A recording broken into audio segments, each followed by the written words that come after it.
Hello guys, मेरे YouTube channel में आपका स्वागत है। मेरा नाम मनमोहन मिश्रा। तो आज हम इस वीडियो में डिस्कस करने वाले हैं best micro cap mutual fund के बारे में। जी हाँ, ये बहुत ही इंटरेस्टिंग टॉपिक रहेगा क्योंकि देखिए, आपको स्मॉल कैप के बारे में पता है, लार्ज कैप के बारे में पता है, मिड कैप के बारे में पता है, लेकिन ऐसे कौन से micro cap related mutual fund है जिसमें आपको इन्वेस्टमेंट करना चाहिए या नहीं करना चाहिए, तो मैं आपको इस वीडियो में पूरा डिटेल में बताऊंगा। तो मेरे चैनल को सब्सक्राइब जरूर कर दीजिएगा। मैं शुरू लगाता है तो चलिए शुरू करते हैं।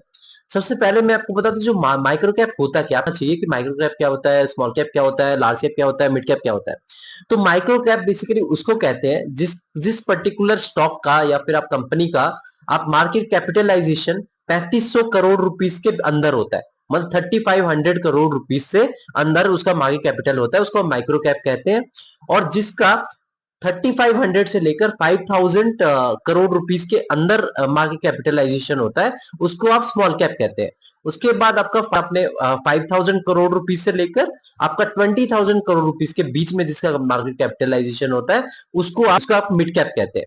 और 20,000 करोड़ रुपीस के ऊपर जितना जाता है उसको आपको लार्ज कैप कहते हैं। तो ये आपको पता होना चाहिए उससे पहले आप इन्वेस्टमेंट करें। ये आपका पता चल गया।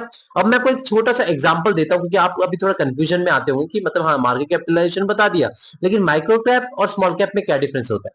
तो डिफरेंस ये हो जाता है कि जो स्मॉल कैप आपको पता है ज्यादा रिस्की होती है और छोटी कंपनीज होती है इन्वेस्टमेंट। अब छोटी में भी एक छोटी कंपनीज होती है, उसको माइक्रो कैप कहते हैं। जैसे एग्जांपल ले लीजिए, आप जब स्टॉक परचेस कर रहे होंगे, आपने कंपनी का स्टॉक देखा होगा जिसका 70 रुपीज होगा, और एक और कंपनी का स्टॉक देखा होगा जिसका 2 रुपए या 3 रुपए प्राइस चल रहा होगा। तो दोनों ही छोटी कंपनी है। मतलब आप ये मत सोचिए कि जिसका स्टॉक प्राइस 70 रुपए चल रहा है भाई वो तो बहुत बड़ी कंपनी है, ऐसा नहीं है। वो एक छोटी कंपनी है, उसका भी मतलब जो स्टॉक प्राइस है वो भी कम चला है, 70 रुपए या 60 रुपए चल रहा है। और जो दूसरी कंपनी है वो उससे भी छोटी है, जो उसका जिसका स्टॉक प्राइस अभी 2 रुपए 3 रुपए चल रहा है, मतलब अभी स्टार्ट किया है उसने। तो वहां पे जो है रिस्क आपका और ज्यादा बन जाता है, क्योंकि जिसका स्टॉक प्राइस 60 से 70 रुपए, उसने कुछ डेवलपमेंट किया होगा तो डेफिनेटली लोगों का भरोसा है, तभी उसने वहां पे इन्वेस्टमेंट हुआ है, तभी उसकी स्टॉक प्राइस बढ़ी है।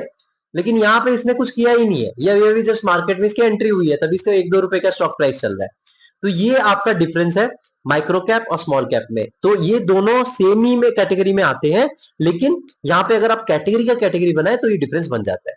तो मैं आपको एक चीज बता दूं, जब आप माइक्रो कैप के म्यूचुअल फंड के बारे में बात करें तो यहाँ पे proper mutual fund micro cap का नहीं है, लेकिन माइक्रो कैप का आपको इंडेक्स फंड मिल जाएंगे जिसमें आपको सिर्फ माइक्रो कैप के रिलेटेड म्यूचुअल फंड मिलेंगे। लेकिन मैं आपको सजेस्ट करूंगा कि माइक्रो कैप का जो इंडेक्स फंड होता है या फिर आप डायरेक्ट जो फुल माइक्रो कैप वाले म्यूचुअल फंड होते हैं उसमें आप इन्वेस्टमेंट ना करके ऐसा म्यूचुअल फंड में इन्वेस्टमेंट करें जिसमें आपका स्मॉल कैप और माइक्रो कैप में डाइवर्सिफाई आपका पोर्टफोलियो हो सके। क्योंकि देखिए, स्मॉल कैप में भी आप इतना ज्यादा रिस्क ले रहे हैं इन्वेस्टमेंट करके, और फिर यहाँ पे माइक्रो कैप में लेके और भी ज्यादा आप रिस्क मतलब क्यों लेना चाहते हैं।